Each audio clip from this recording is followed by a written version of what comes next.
Hi, my name's Roy Toomey. I live in Redondo Beach, California. I'm playing golf with Fred at Rancho Park. This is Golf Smarter, episode 994. I've been very lucky. I've spent a lot of time talking with people that knew him well. And there are probably some folks, I think of one of my dearest friends, Sidney Matthew, who's a great golf historian down in Tallahassee. Sidney probably knows more about my grandfather than I ever will. And I said, well, you need to tell this story. And Sidney would say to me, no, you do. Coming from me, it means nothing. He said, I'm going to tell you a little secret. If you don't tell the stories, then you're leaving it for somebody else to, who may not have the same love for your grandfather that you do. I've never really forgotten that. And so I see that very much as a responsibility. I've often said that one of the goals is to make my grandfather come alive in color for a new generation. And what that means is seeing him not just as somebody about whom we tell funny stories, somebody who did great things on the golf course, and all of those things are true, but as somebody that was a real flesh and blood human being who had many, many great personality traits and many that were not so great. And that's important because if the man becomes a real, honest-to-God human being, then it kind of makes what he did even more special.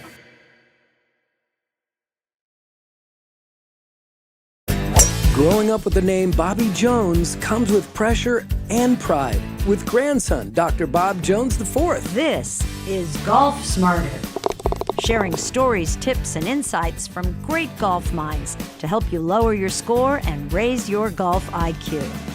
Here's your host, Fred Greene. Welcome back to the Golf Smarter podcast, Bob. It's great to be with you as always, Fred. It's been too long. It's been a year. Well, no, I think we did something mid-year. Did we do something mid-year with Dr. Joe Parent? Or was that 2 years ago? That was 2 years ago, actually. Oh, that's when I came back from my, That's right. I introduced you guys when I came back, and then, I don't remember when it was. But maybe it's been a year since we've talked to each other. Yeah. Well, on the podcast. We communicate with each other on a regular basis because we become friends, and I'm so touched and honored by your friendship. Well, that goes both ways, Fred. So Thank there you. you are. Thank you.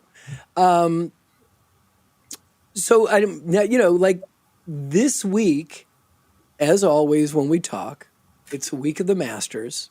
Yes. Where your grandfather, Bobby Jones, created the event, built the golf course, and the legacy continues to grow. Yes.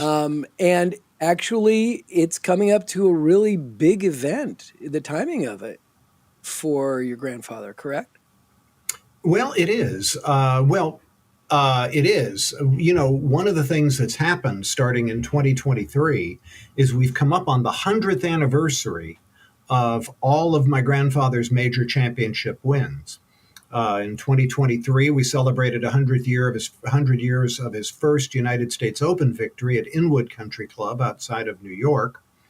And then in last year was 100th anniversary of his 24 U.S. Amateur win at Marion. And this year will mark the 100th anniversary of the U.S. Amateur victory at Oakmont. Interestingly enough, that is the only time in U.S. Amateur history where the finals have been contested by two members of the same club.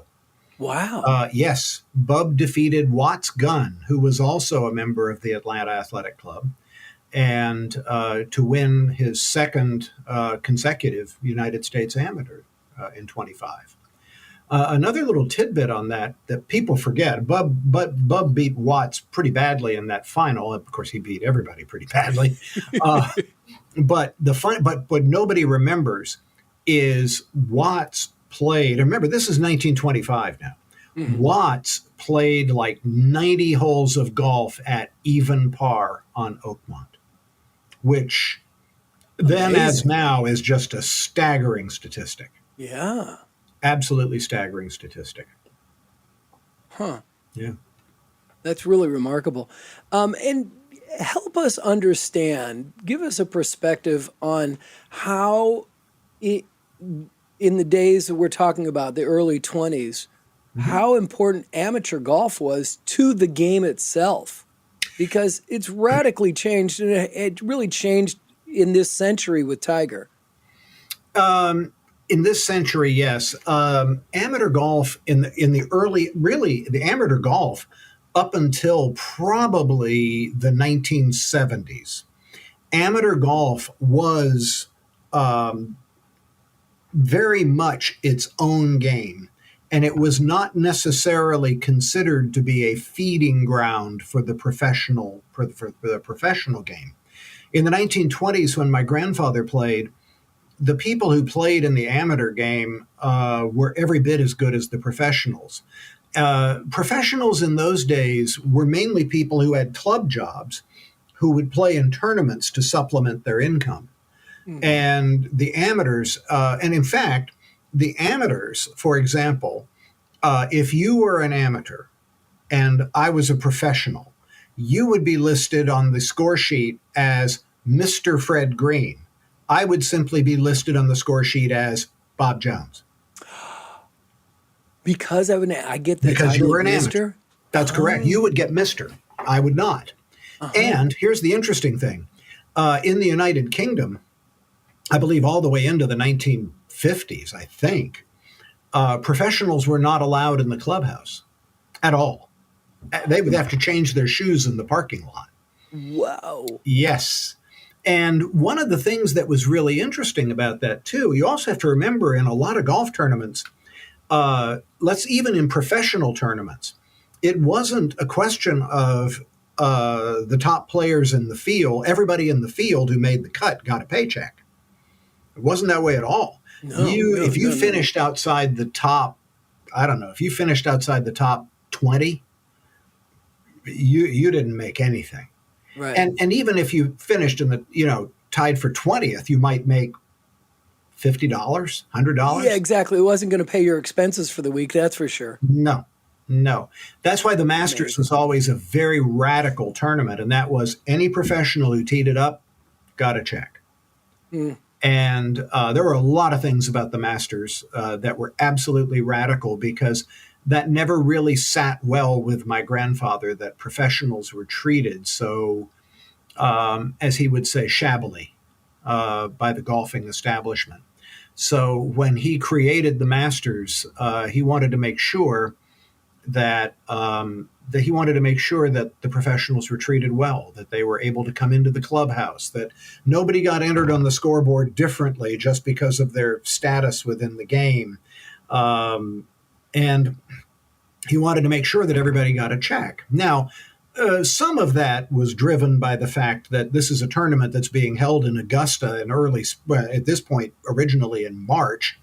And so he had to do something to get their interest to come. But it also had to do, too, with a lot of his own sense of fairness.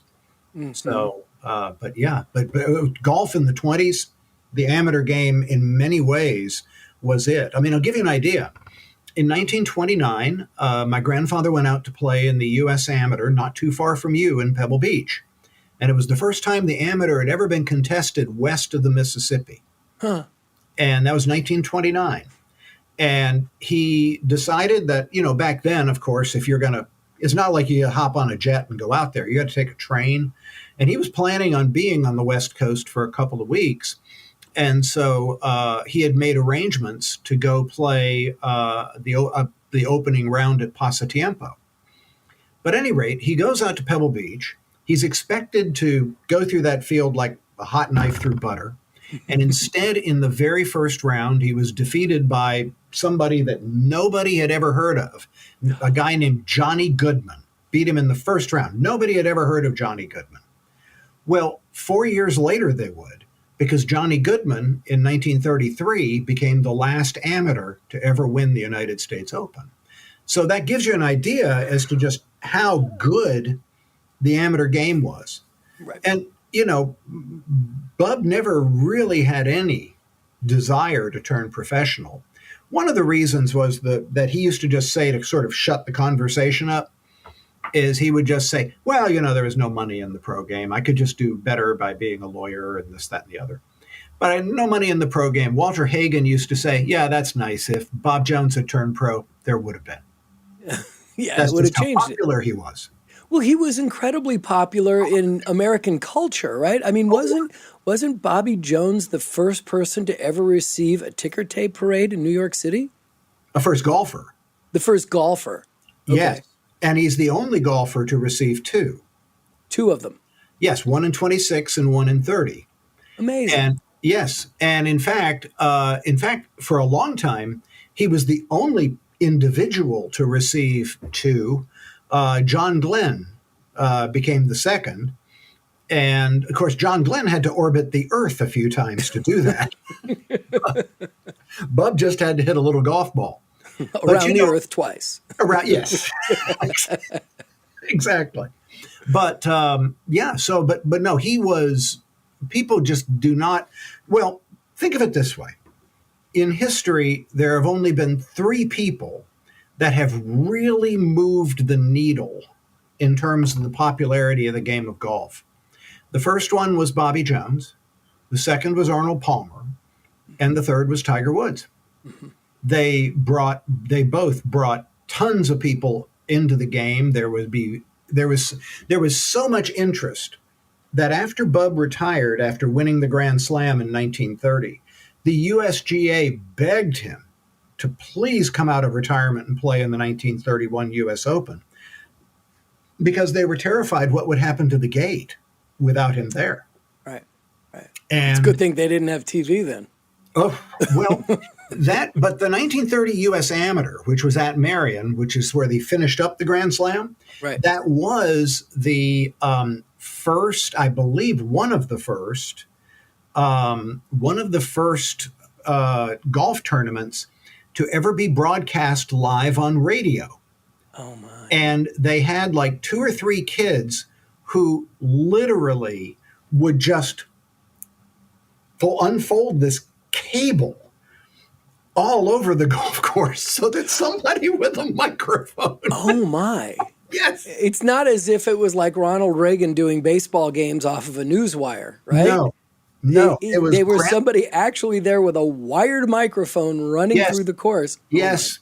Grantland Rice was actually the one who did it. And he had a bunch of people. Following him. And at Marion, I mean, this is for the United States Amateur, and this is in 1930. You know, you're talking about the early stages of the Depression. And there were still 15,000 people that came out to watch that final round at Marion. I mean, it's just people just don't even get how big a deal Bobby Jones was. And so, you know, when Warner Brothers hired him to do those instructional videos, which are still pretty darn good, one of the reasons that made them that was so popular was because most people knew who Bobby Jones was. And they knew who Bobby Jones was, but they'd never seen him hit a golf ball. Right. They've never seen him because it wasn't broadcast. Maybe a photograph, but they'd never seen him hit a ball. Never saw him swing. And then now all of a sudden, you could go to your local movie theater and Bobby Jones will hit golf balls and you'll get to see just how good he was. And it's really quite an incredible thing. But I mean, there's also an interesting side to that as well, because, you know, as I said, I mean, nobody ever really recognized him because it wasn't like the 24/7 news cycle. Right. And so when they did the second ticker tape parade in New York City, that night, Bub was out on the street out in front of the Waldorf Astoria, and they were sweeping up the street in front of him. And Bub walked up to this policeman standing there in one of those big New York overcoats. And Bub lit a cigarette, and he said to the cop, he said, So, officer, what's all the fuss about? And the policeman just looked at him and said, it's just a parade for some damn golfer.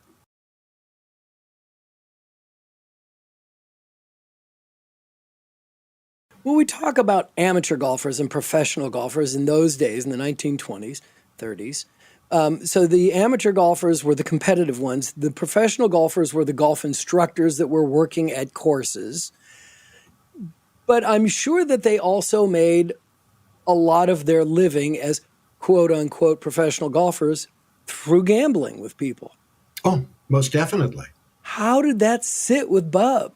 I mean, because the way you present him as being the proper Atlanta Southern gentleman, I can't imagine he was a big fan of the gambling part of it.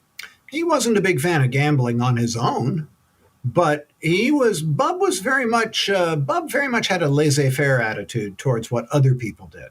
But you also have to remember, too, that two of his dearest friends were people who were not always held up as paragons of virtue. One, of course, being Walter Hagen, and the other being Ty Cobb. The Georgia Peach. And so Bub was actually he was very, what other people wanted to do, as long as they were pleasant company, was fine with him. Interesting. Okay. Yeah. Okay. When we talk about the amateur play, and how Tiger changed the game, but Tiger was amateur champ for 3 years in a row. He was. Recently on the podcast, we had Steve Scott on, and he tells a story about in Tiger's third championship, amateur championship. Yes. They were paired together as the final group. Yeah. And he tells a great story about helping Tiger move his ball marker. Tiger was getting ready to putt is what it was. So you remember that event? I saw it on TV. I didn't see, you couldn't hear it. But, I mean, if you were watching the broadcast, you saw it. Right. But it was just Tiger had marked his ball and had moved his mark because it was in Steve's line. And Tiger wasn't obviously thinking, and he went to just put his ball back down, and he was about to pick up his mark. And Steve, in probably one of the greatest displays of sportsmanship I've ever seen, said, "Tiger, you need to move your mark back." That's the name of his book. It is. And Tiger was like, "Oh, thanks." And he moved the mark back and then made the putt. Make the putt to win.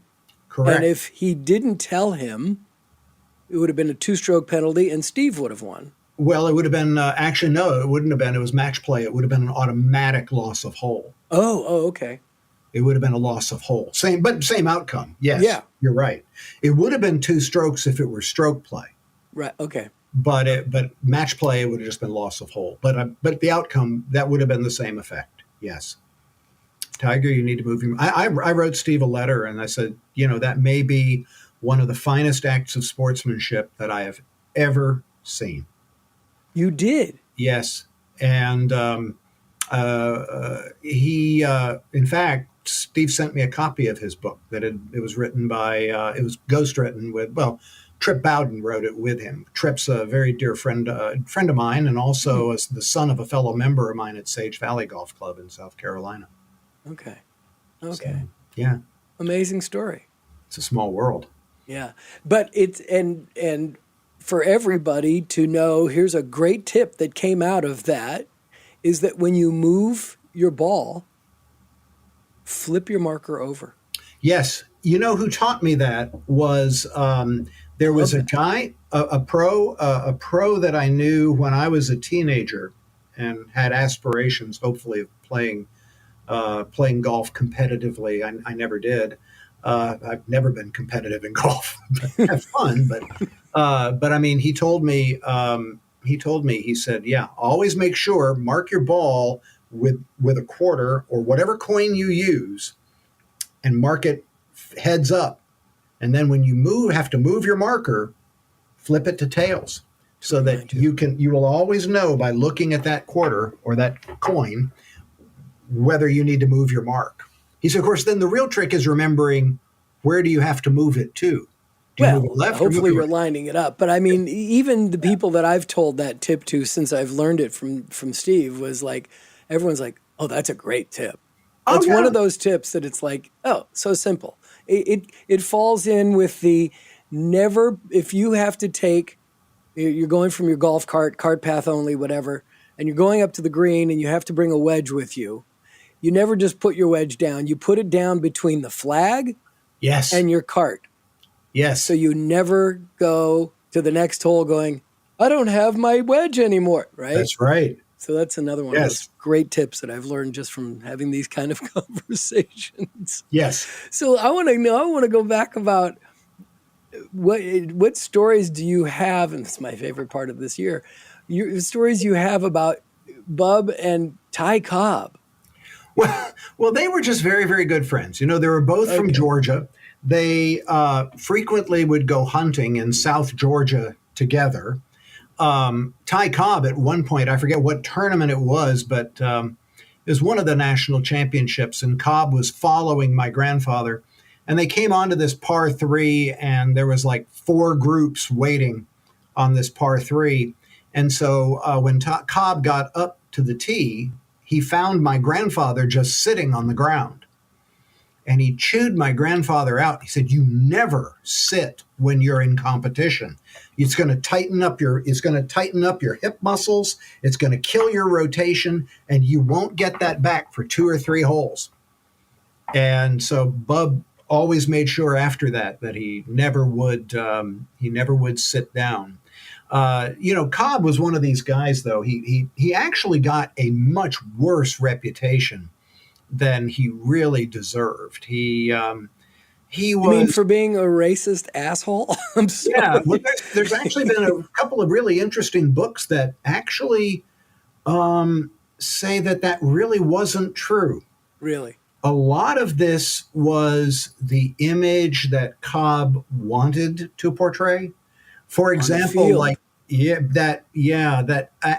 like the things about, like on the baseball diamond, he actually was a very fine sportsman, even though he would do stuff like, back then they slide with his cleats up.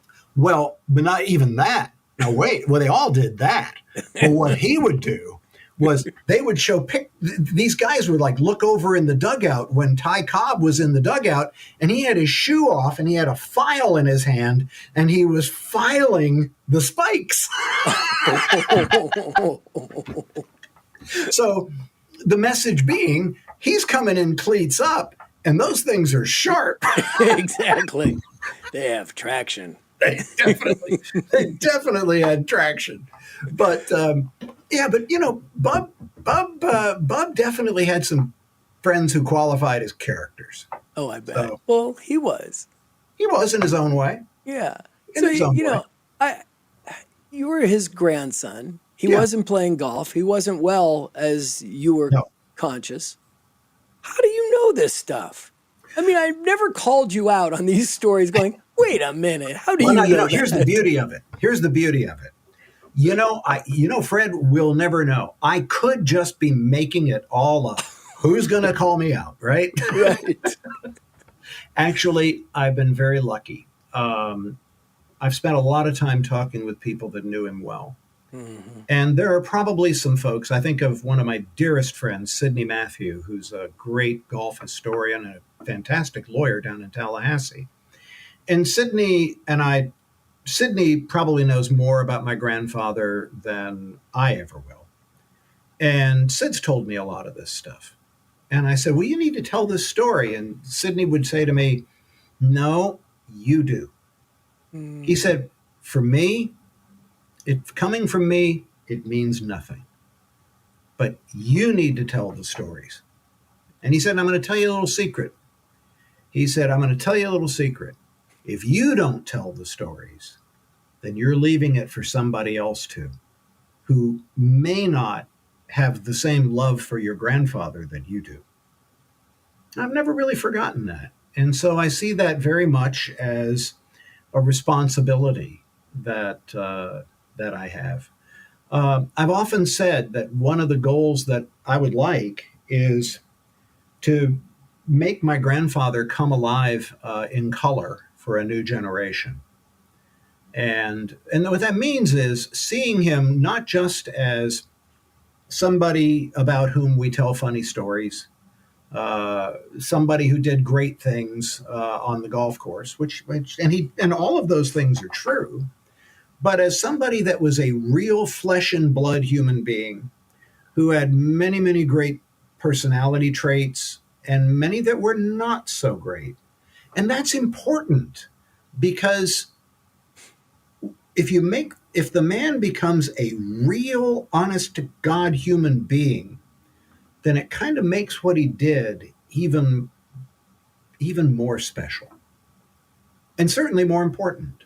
So, I take this response. I mean, I have fun with it, but it's serious because I'm not getting any younger, Fred. I'm going to be 68 in another few months, and you get to your late 60s, and you start thinking about, what's the legacy that I want to leave behind, which I don't want to do anytime soon.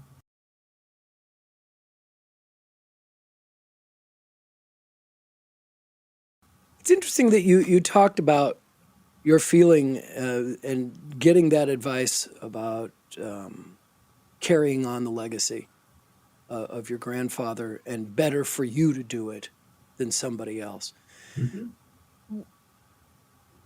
When growing up in the Atlanta area with the name Bobby Jones, Bob Jones,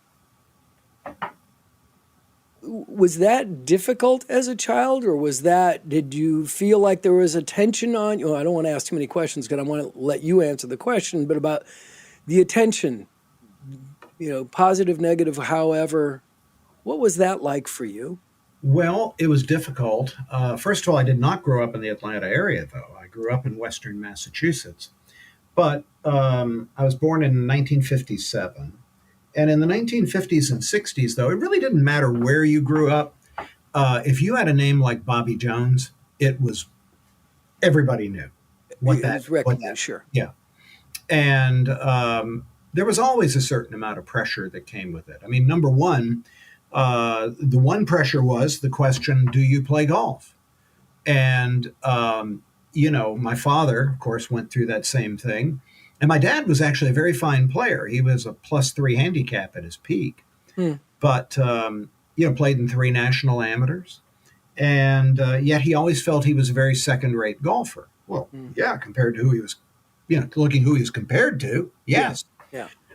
My handicap at its best got down to a -3, which is still not too shabby. No, but it's not tour quality, but it's really impressive. But it's comfortable. And up until a year and a half ago, it was always in single digits. But, I always thought of myself as just not too terribly good. But again, considering who I'm compared to, I think it was much harder on my dad than it was for me, but it was still awfully intimidating on me. For example, I, for many years, could not play with clubs that had my grandfather's signature on them because I just couldn't look at it. It was too intimidating. Wow. So if I got a club from Spalding that had the Jones logo on it, I'd either have the decal put out on the toe of the club where I couldn't see it, or I would just have the top of the club just made solid in color. And that eventually changed. And I actually got to a point where I started using this back in the old days. I was using Tony Penna woods. And first thing I did when I'd get a Penna, that he used to make clubs for McGregor. They were really wonderful. And whenever I would get a Penna, the first thing I'd do is I'd have it stripped down and then refinished. And I would have a Jones signature put on top of them. Why? Because by that time I liked it. Okay. And I wanted to see my grandfather's name on it. And the joke was, the guy said, well, really, I shouldn't do this because it's not a Spalding club and we shouldn't put a Spalding sticker on a non-Spalding club. But considering that's your name too, we can just say we're putting your name on the club. So, yeah, but it was difficult. But as I've gotten older, it's gotten easier. Yeah. Were there ever times in your life where people tried to take advantage or get in close because, maybe I can get somewhere because the name's Bobby Jones? Or did you ever feel that was happening to you? It does. That happened. But, one of the things growing up is that in my family is that my father and my mother were very good at training my sisters and me how to deal with situations like that and to deal with them graciously. And so that kind of that helped a lot. So so generally speaking, like we were always taught, you're going to have people who come out of the woodwork every February, and they're only coming out for one reason. Tickets. Yeah, yeah, and I mean that's okay. I don't mind. I don't. But you know when it's going to happen. You've. I guess this is so far we've made it. I guess about half an hour into this. I've yet to be called golf royalty, but I guess. I'm going there. I know you're going there. One of the things is that we were taught very definitely how do you conduct yourself in those circumstances. How do you learn how to navigate the fact that you've got a first degree blood relation who is, to this day, 100 years after his greatest accomplishments, and 100 and what? This year it's 123 years after his birth, is still larger than life. How do you deal with that? And I'm very fortunate in that I had good parents who taught me how to do that, and how to do that with some grace and decorum, in a way that leaves people comfortable having dealt with me. And I'm also very fortunate in that I've got some good friends. I'm thinking particularly a friend of mine, Charlie Yates, here in Atlanta. Charlie and I, we share an awful lot of background together. And, we have a lot of trust with each other, because, he's part of one of the great golf families of the state of Georgia. And we've had to contend with a lot of the same stuff over the years. So I wish I could do it half as well as Charlie does. Yeah. So as we're recording this weeks before it's being published, and it's being published as I always want to do. We're actually recording this on Bub's birthday. Oh. St. Patrick's Day. That's awesome. Yes. Happy birthday, Bub. Happy birthday. That's great. Well, we'll publish this the week of the Masters, as I do every year, because it's perfect to have you on at that time. And interestingly enough, this year, as this show is being published, I am in Atlanta. I am actually in Georgia. Yes. I am going with a friend who invited me to go to the Masters. We're hoping to go practice round Wednesday and go to tournament round on Thursday, play golf the rest of the week. But he gets his tickets from a mutual friend of his, Charlie Yates Jr. So talk about it all coming back around. Let me tell you, Charlie's an incredible guy. He, besides a very successful career, Charlie is probably, he probably wouldn't like me saying this, but I mean, Charlie has done so much in support of the YMCA here in Atlanta. And then one of the things that he has done that is, he has been absolutely instrumental in, no pun intended, in bringing about this renaissance that the Atlanta Opera has experienced over the last 10 or 15 years. Wow. To the point now to where the Atlanta Opera is considered one of the 10 finest opera houses in the United States.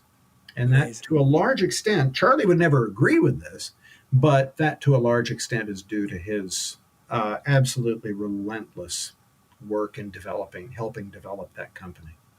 Well, Charlie Yates Sr. Yes. has a history in professional golf, correct? Amateur I mean, golf. we're talking about Charlie Yates like we're assuming people know who that is, but explain Charlie's legacy. Well, Charlie Yates, he didn't like being called Charlie Yates Sr., but Sure. Charlie Yates was a very, very fine amateur golfer who grew up at the Atlanta Athletic Club. And in fact, he used to say how he used to sneak under the fence at the athletic club to go watch Bobby Jones play golf.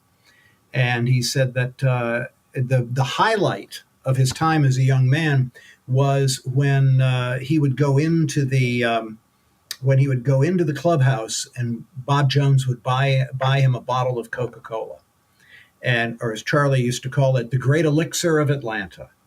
And Charlie became a really outstanding amateur golfer. He won the NCAA title when he was at Tech. He won the British Amateur in 1938 at Royal Troon. And in fact, he played in the Walker Cup that year. And unfortunately, the United States team lost the Walker Cup. And I believe it was at the Old Course in St. Andrews. And when Charlie was brought up at the trophy presentation, before the trophy was presented, Charlie led everybody. He said, "There's just one thing I can add to all of this." And he started singing the old Scottish song, "A Wee Dockin Doris," which is Scottish for a small Scotch and soda.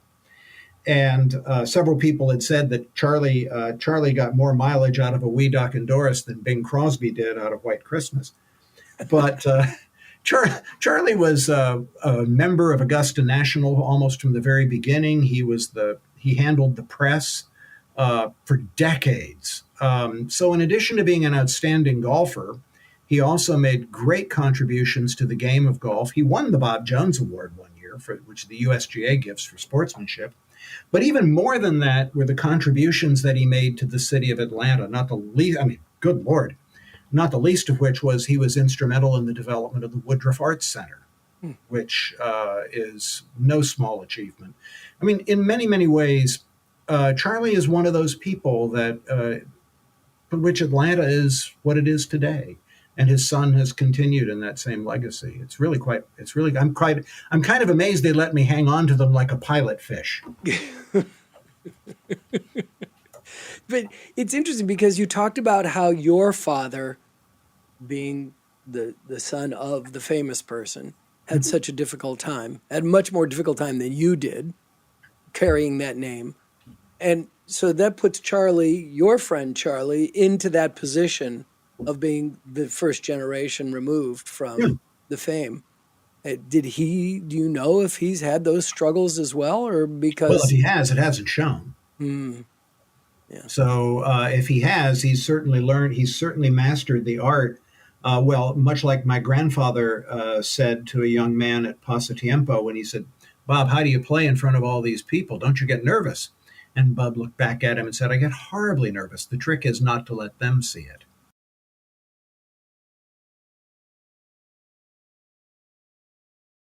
I'm going to dig into this a little bit deeper, and I appreciate you answering. And if you don't, we'll move on. So we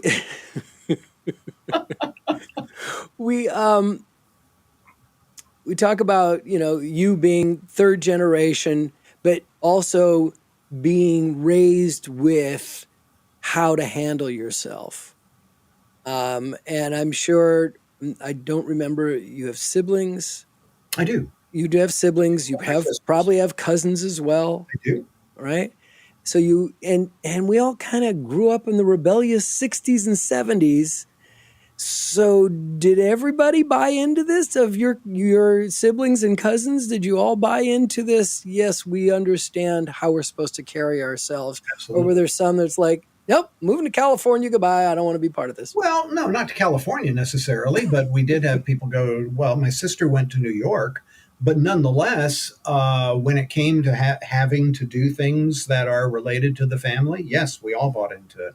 One of the things that I've always thought was really fascinating is that the seven of us in this generation, sometimes like any family, we will fight like cats and dogs. But when it comes to issues about our family business or about our grandfather and his legacy, if you've spoken to one of us, you've spoken to all of us. It's really, I don't know too many families that have gotten in the second generation removed from the person who was the famous person, where you could find that type of agreement. I just don't know of too many, but we do. So, yeah, we do. So right now, as I mentioned, I'm strolling the grounds of Augusta National. I'm like freaking out, having a blast. I already know this. This is weeks in advance, and I know that I'm going to be going out of my mind here, especially going, well, I don't have a camera. I need a camera. No, sorry, you cannot. The most have a important camera. thing is not a camera. It's a credit card. Go ahead. Yeah, right. Oh, that's my lifeline is what it is. Yes. Can you walk us all through? Because, getting to go to the Masters is not something you could just go on StubHub and buy tickets. No. This is a very, very tough ticket to get, A, and B, it is the biggest week of the PGA's year. No question about it. PGA Tour. Biggest week of the entire golf world. Absolutely. Yeah. Now that the golf world is kind of moved beyond the PGA Tour, it is it. And I'd love it if you can give us a tour of what a week is like and what your week is like at Augusta National. Well, it's been a long time since I've gone for the entire week. Normally, I just go on the weekend because I do this thing called work. Normally, I just go for the weekend. Yeah, I know. It sounds come on, you're going to the Masters every year anyway, but it's work. No, I mean, I work during the week. No, I understand that. You're talking to me from your office right now. That's true. You're a Psychologist. clinical psychologist, right? Right. Okay. Yep. So, but still, the family work is what you're doing when you're going to the Masters. Very much. Very much. I didn't bring up the word royalty. And I appreciate that. Thank you. I think going to the Masters, especially when people go for the first time, I think the most important thing is just to take it in. There are two ways to get into the Masters, legal ways, I should say. One is that you get to drive down Magnolia Lane. The second one, which is in many ways as impressive, is you come in through the main gate on the what would be the eastern side of the property, which is probably where you'll come in. And what happens is you go through the security and you go underneath what used to be Berkman's Road. And then you come up the other side of it into the sunlight. And all of a sudden you're on Augusta National. And you'll see the press buildings on the left, which my dear friend Martin Davis once said, that press building is so impressive. He said it is what God would have built if he had the money. And you'll see just buildings down the right side of your walkway and just all like that gleaming white with the dark green shutter or black. They're so dark, they're almost black. They might be black now. And you'll just see that. And as you walk down, you'll see the practice tee coming up on your left. And it's like the sense of anticipation that just builds as you get closer. And then you turn right and you go down into the patrons pavilion. That's where you need your credit card, by the way. And then you just go a little bit farther and you walk underneath these trees. And then all of a sudden there's that big main scoreboard on the right and this vista of the golf course right in front of you. And I always say to people, just don't be in a hurry to get to the golf course. Really savor every step that you take getting to it, because it's there's nothing like it in the entire world of sports. And then if you get there early enough in the day, one of the things that I would suggest you do, even before you do any retail therapy, is walk down to Amen Corner, especially before the players start getting there, so you can just see it. So you can just see it. And it's there is no place in the entire golf world that is as impressive as Augusta National in the springtime. It is just, there is nothing like it. The other thing, I mean, the other stuff is a little bit more practical. I mean, if you're going to do any shopping, best to do that in the middle of the day when the traffic is a little bit less. But that's, who cares? Let me give you the big advice. If you really want to see the golf course, best way to see it, walk it backwards. Ooh. Walk it backwards so that you're not walking with, like, all of a sudden you get caught up in a group and you're like 10 deep. You're constantly going against the grain, and so you get to see more. And then there are wonderful, wonderful grandstands throughout where you get to see multiple scenes from the same location. So, I mean, it's just, if you just have like 1 or 2 days to go, I would just say, savor it. The tendency is to get so anxious about it that I got to see it all. No, you really don't. You really don't. There are certain parts I like to see. Like, my favorite hole is the one, probably not many people's favorite, but on the front nine, my favorite hole is number 5. Why? Well, not so much now, but it used to be the most strategically demanding golf hole on the entire golf course. And back in the 70s, particularly, the approach into number 5 was, I mean, really challenging. You could either, bomb it into the green, or you could play a run-up shot into the green. I mean, the tee shot was really, really demanding. Now that they've stretched the hole out to where it's about 8 zillion yards long, some of that strategy has kind of gone away, and that's nothing really bad. I mean, they've had to do it because the game has just changed. But 5 is a great one to see. My favorite hole on the back nine, most people might find this surprising, but strangely enough, my favorite hole on the back nine is the only hole on the entire golf course that doesn't have a bunker. 14. Right. I love 14. It is the wildest hole because it's got a putt. When they cut the pin on the left-hand side, on the back left, you can stand and look at that putt. If you're right of that hole, you can stand and look at that putt, and you will swear to me, Fred Greene, this putt is moving left, right? But it doesn't. It breaks right. Wow. Not much, but it does move right. Huh. And Okay. It's incredibly challenging golf. So you just gave me an incredibly important view for me to have as a tour guide.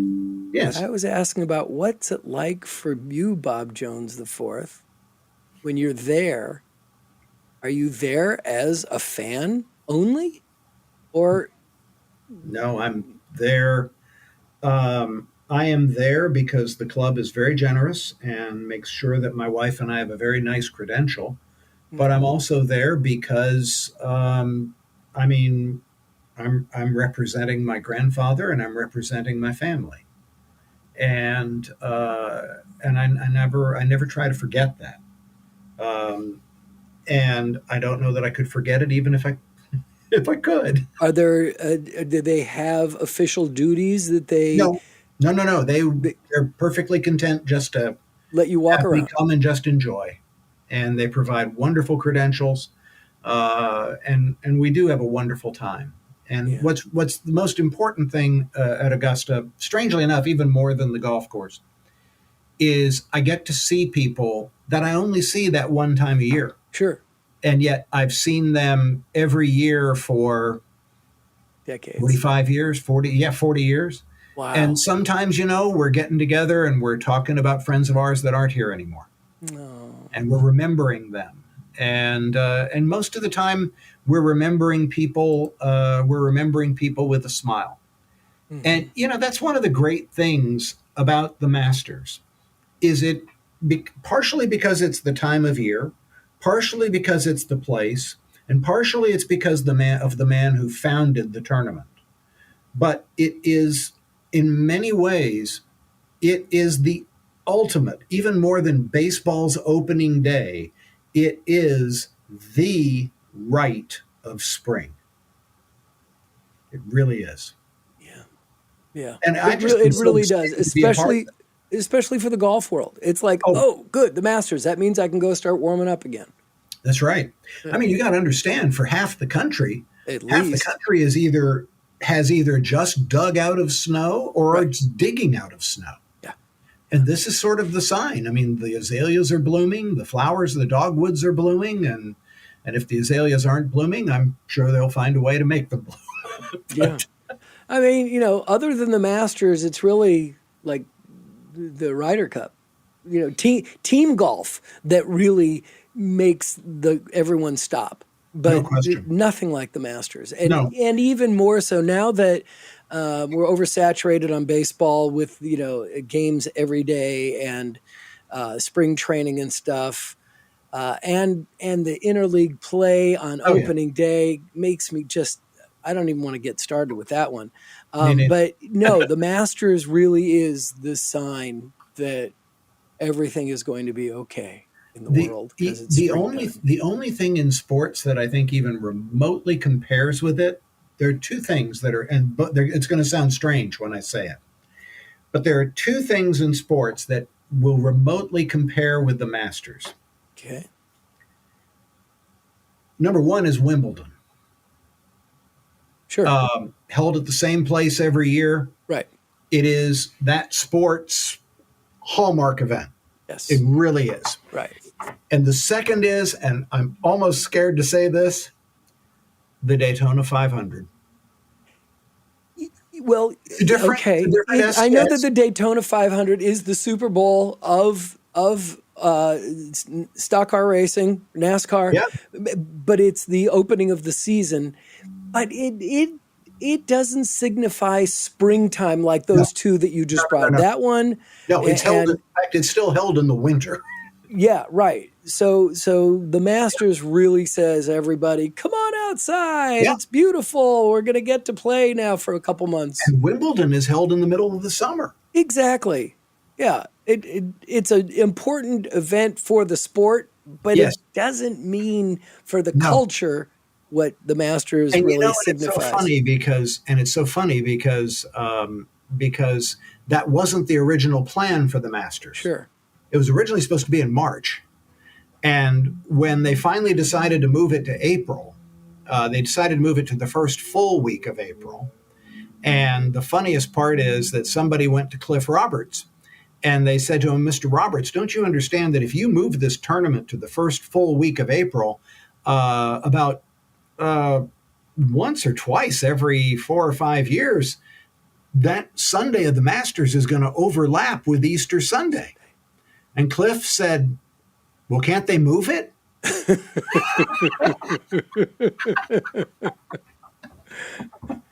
Did he say, oh, but it's also Passover? No, he didn't. No, he didn't say that. No. Yeah. Now, did we complete, in the beginning of our conversation, you were talking about the Bobby Jones Centennial. Did we complete the lineup of what's going on, what's happening in 2025?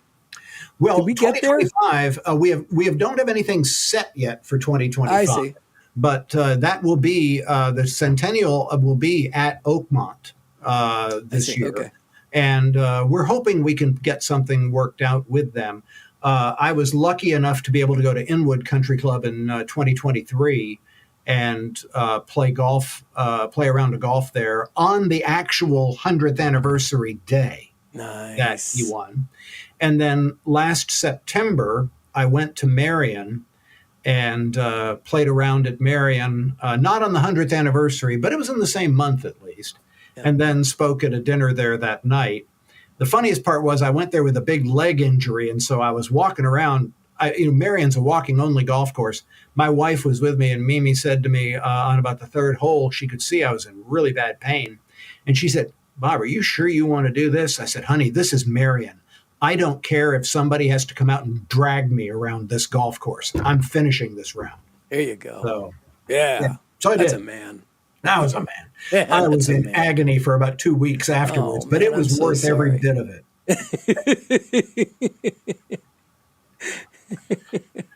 Well, as always, this conversation is one of my favorite of the year. Mine too, Fred. Not just because of the history that I get to learn that I don't really know much about, but I get a perspective on the history. And you and I have so much fun together. I mean, we do. Really, we do. Come right down to it. We both enjoy doing this together, and I really appreciate you coming on this show and saying nice things about it and being available for me so we can have this conversation. Well, and I can do it outside of the month of April too. So just so you know. Well, we've had you on talking with Dr. Joe Parent. That's right. Yeah, absolutely. Dr. But it's Joe's so perfect to have you now. It is, isn't it? Yeah, and hopefully, you have not. I did not ask you for the tickets.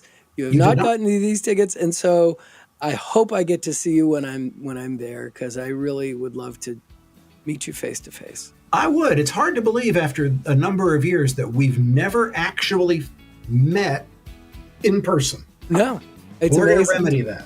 Yeah, I definitely hope we can do that. We tried last year. We did. And couldn't do it. Something came up. But that's okay. That's life. But we're It going is. to try it again. We're getting there. Dr. Bob Jones IV, always a pleasure to have you on the show. Thank you. Pleasure's mine, and I just love doing this. It's good to see you, my friend.